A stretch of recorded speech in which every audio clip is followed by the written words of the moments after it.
Captain Sarah Chen of the U.S. Maverick was having a perfectly ordinary Tuesday when the laws of bureaucracy caught up with humanity.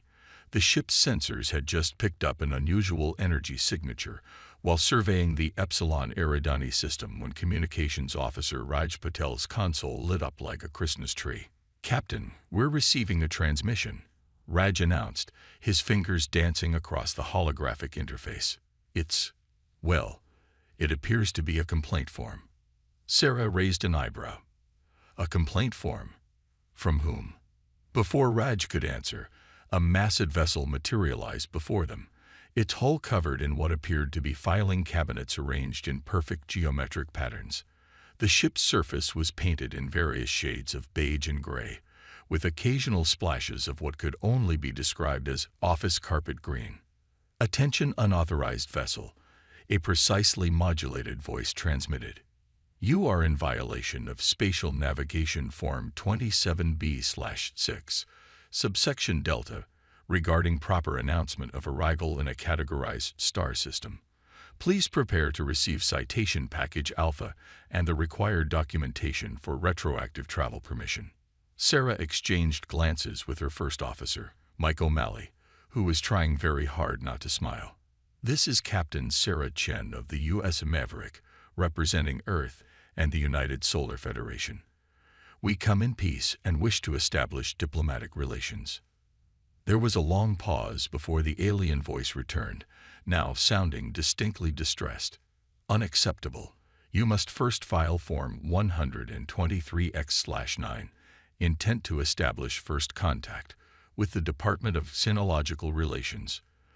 This must be submitted in triplicate, with attached appendices detailing your species' bureaucratic history and preferred filing systems." "I'm sorry," Sarah replied, maintaining her diplomatic tone despite the absurdity of the situation. "We weren't aware of these requirements. Perhaps we could meet in person to discuss." "Meet in person." The alien voice rose several octaves. "Without filing an F-35/Q, request for physical interaction. Without completing the mandatory 47-step decontamination paperwork. Without appointing a designated form filing officer." The voice paused for what seemed to be a calming breath.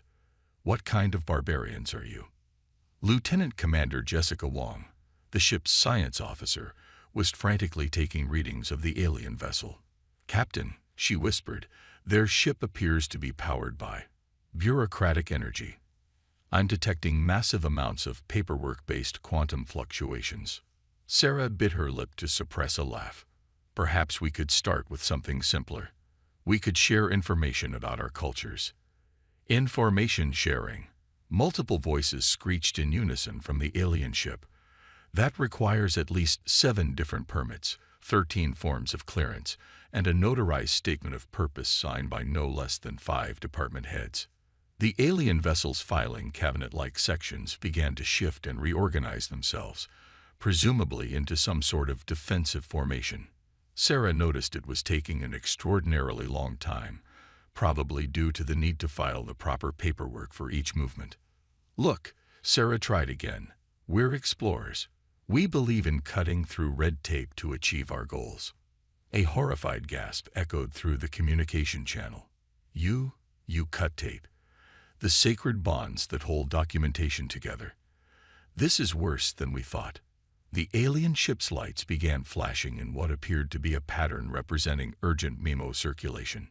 Mike leaned over to Sarah. "Captain, I think we just committed some sort of bureaucratic sacrilege." The alien voice returned, now reading from what sounded like a very long document. "By order of the Grand Bureaucratic Consortium, you are hereby required to attend an emergency cultural orientation session. Please prepare to receive the following forms. Application for Emergency Cultural Orientation, Form 972E, Waiver of Standard Procedural Requirements, Form 445B, Emergency Protocol Exception Request, Forms 89X through 94X, and the standard 2,403-page manual on proper form filing etiquette." Sarah looked at her crew, all of whom were displaying various stages of contained amusement. "And if we decline?" "Decline," The word was spoken as if it was completely foreign. There is no form for declining. The concept does not exist within our regulatory framework. You will be educated in the proper ways of bureaucratic civilization. Resistance will result in additional paperwork. The Maverick's sensors detected several smaller vessels emerging from the alien ship, each one shaped like different office supplies. One looked like a stapler, another like a 3-ring binder. "Captain," Raj reported, struggling to keep a straight face, "they're launching what appears to be an interdepartmental memo distribution fleet." Sarah stood from her captain's chair, straightening her uniform. "Well, crew, it seems humanity's first contact with advanced alien civilization is going to require a lot of paperwork. Mr. Patel, please inform Earth Command of our situation, and add a request for them to send us a really big printer." As the Maverick's crew prepared to face their most bureaucratic challenge yet, Sarah couldn't help but wonder if somewhere out there, in the vast expanse of space, there was an alien civilization that had mastered the art of efficiency. But for now, they would have to navigate this maze of paperwork and protocols, armed with nothing but human ingenuity and an increasingly strong urge to introduce these aliens to the concept of digital documentation. The alien vessels continued their approach, moving at what could only be described as standard office pace, each movement presumably requiring its own set of approval forms. Sarah had a feeling this was going to be either humanity's greatest diplomatic challenge or its most amusing adventure yet, possibly both. "Captain," Jessica called out, "they're sending us their first batch of forms. The computer estimates it would take approximately 47 years to complete them all at normal filing speed." "Well," Sarah replied with a grin, "I guess it's time to show them how humans handle paperwork. Mr. O'Malley, prepare the coffee maker. We're going to need it." And so began humanity's introduction to the galactic bureaucracy, not with a bang, but with the sound of 1,000 printers warming up simultaneously somewhere in the vast, form-filled void of space. The consortium's central processing station looked exactly like what would happen if someone gave an office supplies company unlimited resources and told them to build a space station. The massive structure was shaped like an immense filing cabinet, complete with labeled drawers that served as docking bays. Each label was written in perfect bureaucratic standard font, size 12, double-spaced. Captain Sarah Chen and her diplomatic team from the U.S. Maverick stood in what the consortium called the preliminary processing chamber for unexpected species integration, trying not to stare at the walls covered in motivational posters with messages like, "A filed form is a happy form," and "Proper documentation prevents cosmic chaos." "Welcome, primitive species representatives," announced Senior Administrative Processor X2547B, who had insisted they call him SAP for short, though it had taken him 20 minutes to file the proper form for nickname authorization. "We will now begin your orientation to proper civilization." Sarah watched as her crew tried to maintain their composure. Lieutenant Commander Wong was particularly fascinated by a consortium worker carefully measuring the angle of their desk nameplate with a digital protractor. "Perhaps," Sarah suggested diplomatically, "you could tell us more about how your society functions." SAP brightened, pulling out what appeared to be a presentation tablet. "Of course. But first, please fill out Form 782C, Request for Information about Societal Functions, along with supplementary Forms 782C1 through 782C47, detailing your specific areas of interest." Or, First Officer O'Malley interjected, "You could just tell us." The entire room fell silent. Several consortium workers nearby dropped their styluses in shock. One actually fainted, carefully following the proper procedure for unconsciousness by filling out a notice of temporary cognitive discontinuity before hitting the floor. "Just tell you." SAP's voice trembled. "Without proper documentation, without following the established channels of information dissemination." He pulled out a small paper bag after quickly filing Form 999P, Emergency Paper Container Usage Request, and began breathing into it. Sarah decided to try a different approach. "We notice your ships are quite organized. Would you be willing to show us your engineering section?" After only 45 minutes of paperwork, they were led to what the consortium called the Department of Controlled Energy Management and Systematic Propulsion Generation. The humans stared in amazement at what they saw. The engine room was a masterpiece of inefficiency. Every power coupling had its own dedicated filing system. Each energy pulse had to be logged, stamped, and approved by 3 different departments before it could move to the next circuit. The main reactor wouldn't start until all safety checklists were completed in triplicate and properly filed with the Department of Nuclear Documentation. "This is how you power your ships?" Jessica Wong asked, her scientific curiosity warring with her practical nature. "Of course." The chief engineering processor beamed. "Each quantum fluctuation is carefully regulated, documented, and archived. It takes only 7 to 8 business days to achieve full power."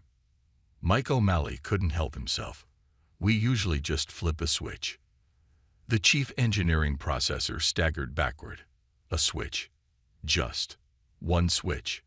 Without redundant approval mechanisms, without proper power-up documentation. He quickly began filling out what appeared to be a Form 666S. Report of shocking and potentially dangerous technological revelations. But it was Raj Patil who accidentally started the revolution. While examining what appeared to be a simple power converter, he noticed it was running at barely 20% efficiency. Without thinking, he reached over and adjusted 2 settings. The efficiency immediately jumped to 90%. Alarms began blaring throughout the station. ALERT. Unauthorized optimization DTTTE. This is not in ACSU or DANC with regulation 47X/9 regarding proper EFS. Science illegals. A young consortium engineer, who had been watching the proceedings with poorly concealed interest, spoke up. "But it's working better now." "Better?" CAP looked horrified. "Better is not the point. The point is proper procedure. Form over function. Documentation over results." But the young engineer was still staring at the power readings. "It's simple," she whispered, as if discovering a forbidden concept. Several other junior staff members gathered around, their eyes wide with wonder. "This is exactly what we feared," Save declared. "The humans are spreading their chaos. Their efficiency." He turned to his staff. "Quick. Everyone begin filing Form 1313D. Defense against foreign technological corruption." But Sarah noticed something interesting. While the senior staff frantically began their paperwork, the younger consortium members were watching the humans with increasing interest. One was even caught trying to optimize a data terminal without filing the proper forms first. "Captain," Jessica whispered, "I think we might have just started something." Sarah nodded, watching as the young engineer continued to study the improved power converter, hiding her observations in what appeared to be a personal datapad rather than official documentation. "Yes, Lieutenant Commander, I believe we have. The question is, what will the consortium do about it?" As if in answer, another alarm began to sound. "Attention, all personnel. Mandatory emergency and anti-efficiency training will begin in all CTRs. Please file forms 2245T through 2299T to ACKNEG the SANONC. Sarah exchanged glances with her crew. They had come seeking diplomatic relations, and instead might have accidentally sparked a revolution of common sense and practical solutions in a galaxy drowning in paperwork. "Well," she said quietly to her team, "I guess this is what happens when an unstoppable force meets an immovable bureaucracy." The young engineer, still pretending to file proper documentation, caught Sarah's eye and gave her the smallest of conspiratorial winks. Perhaps the immovable bureaucracy wasn't quite as immovable as it appeared. SAP was now organizing an emergency committee to investigate the proper procedures for investigating emergency committees. But the seeds of change had been planted, and no amount of paperwork could stop an idea whose time had come, especially when that idea was as simple as, maybe we don't need a form for everything. The revolution began, appropriately enough, with a paper jam. 3 weeks after the U.S. Maverick's arrival at the Central Processing Station, a junior processor named Index 7 stood before the sacred printer of Sector 7, staring at the dreaded paper jam in Tray 2 message. According to consortium regulations, this required Form 447G, Initial Paper Jam Report, Form 448G, Request for Paper Jam Investigation, Form 449J, Assembly of Paper Jam Committee, Forms 450J through 457J, Individual Committee Member Appointments. Index 7 looked left, looked right. Then, in an act of unprecedented rebellion, she opened the printer and simply removed the jammed paper. The printer worked perfectly. "What have you done?" whispered her colleague. File 12, both horrified and fascinated. "Where's the paperwork? Where's the committee? It just worked better this way," Index 7 replied, her voice trembling with the thrill of efficiency. "Like the humans showed us." The word spread through the junior ranks like wildfire, though calling it a fire would have required Form 999F. Report of metaphorical flame usage. Young consortium members began gathering in secret, sharing tales of problems solved without proper documentation, of tasks completed without 17 layers of approval. They called themselves the Pragmatists. Captain Sarah Chen and her crew watched these developments with a mixture of amusement and concern. They had been detained on the station while the consortium's Supreme Council of Procedural Oversight debated the proper forms needed to either establish diplomatic relations or declare war. They hadn't decided which yet. "Captain," Raj reported one morning, "I've been monitoring internal communications. The young consortium members are starting to use shortcuts." He whispered the last word as if it were forbidden knowledge. Sarah nodded. The signs were everywhere if you knew where to look. Desk angles now varied by up to 3 degrees from regulation. Some junior staff had begun submitting reports in single-spaced format. One particularly bold soul had been caught using a paperclip instead of the mandatory triple staple configuration. The breaking point came during the Great Coffee Crisis. It started when Mike O'Malley introduced some young consortium members to the concept of coffee breaks. The efficiency-boosting effects of caffeine, combined with informal social interaction, sent shockwaves through the bureaucratic system. This beverage, declared Senior Administrative Processor X2547B, still called SAP, is a threat to proper procedure. Look at them, talking without filing conversational intent forms, making decisions without consulting the manual of acceptable break time topics. But it was too late. The pragmatists had discovered something even more dangerous than coffee: water cooler conversation. "Did you know?" one young processor whispered to another, "the humans solve problems by just doing things," without filling out requests for problem-solving permission forms. The consortium leadership tried to crack down. They implemented mandatory form filing quotas. They established the Department of Anti-Efficiency Enforcement. They even tried to ban unauthorized smiling. But you can't stop an idea whose time has come. The revolution reached its peak when a group of junior officers, led by the now infamous Index 7, submitted a proposal to optimize the station's power grid. The document was 3 pages long. Just 3 pages, no appendices, single-spaced. The senior staff nearly had a collective breakdown. "This is madness," Saib declared, waving the document as if it were radioactive. "Where are the supplementary forms? The committee review requests? The impact assessments of the impact assessments?" "It works," Index 7 said simply, standing before the Supreme Council. "We tested it." "Tested it." SAP's voice rose to a shriek. "Without forming a testing oversight committee. without filing the proper test implementation documentation. Yes, she replied, her voice steady, like the humans do. The chamber erupted into chaos, though proper chaos documentation forms were still filed afterward.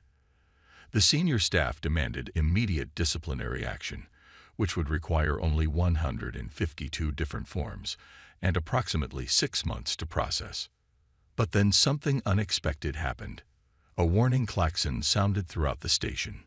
The main power grid, laboring under the weight of its own inefficiency, was beginning to fail. According to proper procedure, addressing this crisis would require formation of an emergency response committee, 2 to 3 weeks. Approval of emergency response protocols, 1 to 2 months. Implementation of approved emergency measures, 4 to 6 months. Post-emergency documentation, indefinite. The station had approximately 6 hours before critical failure. Sarah Chen watched as the senior staff frantically began pulling out emergency forms, their hands shaking as they tried to follow proper procedure in the face of imminent disaster. Then Index 7 stepped forward again. "We can fix this," she said. "Without the forms, without the committees, we just need you to let us work." TAP looked from his stack of forms to the flashing warning lights and back again. For the first time in his career, he faced a choice between procedure and survival. "The forms," he whispered weakly. "The sacred procedures. Will get us all killed," Index 7 finished. She turned to her fellow pragmatists. "Who's with me?" One by one, young consortium members stepped forward. Some dropped their styluses. Others closed their form tablets. A few even dared to loosen their regulation with ties. Sarah caught O'Malley's eye and nodded. "I think," she said quietly, "we're about to see what happens when bureaucracy meets necessity." The time had come for the consortium to learn that sometimes, just sometimes, you had to think outside the box, even if thinking outside the box required Form 999B, Request for Non-Standard Cognitive Processing. The next few hours would change the consortium forever. The only question was, would they survive their own red tape long enough to see it? The next 6 hours aboard the Central Processing Station became known in consortium history as the Great Simplification, though traditionalists still refer to it as the procedural emergency of unprecedented proportions that really should have been properly documented. Index 7 and her team of rebel efficiency experts moved with shocking speed, literally shocking to the senior staff, who had never seen anyone move faster than regulation walking pace. The humans from U.S. Maverick joined them, bringing their expertise in actually getting things done. "The main power core is running at 12% efficiency," Jessica Wong reported, scanning the systems.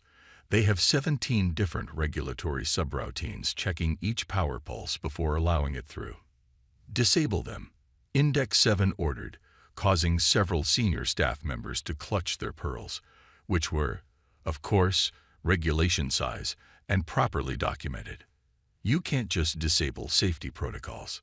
SAE protested. Form 62D clearly states. The lights flickered ominously. 5 hours until total system failure, Raj announced. Sarah Chen stepped forward. "SAP, I know this goes against everything you believe in. But right now, you have a choice. Follow proper procedure and watch this station fail, or let us help you save it." SAP looked around at his beloved station, with its perfectly organized filing systems and meticulously documented processes. Then he did something unprecedented in consortium history. He improvised. "Do it," he whispered, looking as if the words physically pained him. "But please, try to fill out at least some of the forms afterward." The next few hours were a blur of activity that would give nightmares to any proper bureaucrat. Index 7's team, working with the Maverick's crew, began systematically streamlining the station's systems. Power regulation protocols reduced from 17 steps to 2. Emergency response time decreased from pending proper documentation to immediate. Decision-making processes streamlined from committee review to just do it. The horror of the senior staff reached new heights when someone suggested using sticky notes for temporary labeling instead of properly filed label request forms. "But that's not regulation adhesive," one administrator wailed. "The regulations are trying to kill us." Index 7 shot back, slapping another sticky note onto a control panel. 4 hours into the crisis, they hit their first major obstacle. The primary power distribution network required a full restart, but the restart sequence was buried under so many layers of administrative protection that even Index 7 couldn't bypass them. "There has to be a way," Sarah said, studying the system. It was then that SAP, still looking deeply uncomfortable with this whole situation, cleared his throat. "There is an unauthorized backdoor in the system." Everyone turned to stare at him. "I may have created it," he admitted, "for emergencies, without filing the proper paperwork." He looked around nervously. "I never used it. I just kept it, just in case." Index 7's eyes widened. You created an unauthorized system modification." SAP straightened his perfectly regulation tie. Even a senior administrative processor can recognize the occasional need for expedience, though I will deny saying that if anyone tries to document it. With SAP's secret backdoor, they were able to restart the power grid. The efficiency improvements began to take effect immediately. Power levels stabilized. Emergency systems came back online. 1 hour before projected failure, the station was running better than it had in its entire history. The young engineers stared in amazement at their displays. "Power efficiency at 89%, one reported. Emergency response time reduced by 97%. Overall system performance improved by 1,247%. And how many forms did it take?" Index 7 asked with a slight smile. "None," the engineer replied, sounding both scandalized and thrilled. The senior staff huddled in a corner, looking shell-shocked. Decades of procedural certainty had just been upended in a matter of hours. Some were still clutching blank forms like security blankets. "What have we done?" one whispered. "We survived," SAP replied, surprising everyone. He was staring at the efficiency readings with an unreadable expression. "Though I expect the paperwork for this will take decades to complete." Sarah approached him. "Or," she suggested gently, "you could consider this an opportunity. A chance to find a balance between documentation and efficiency, between procedure and practicality. A balance."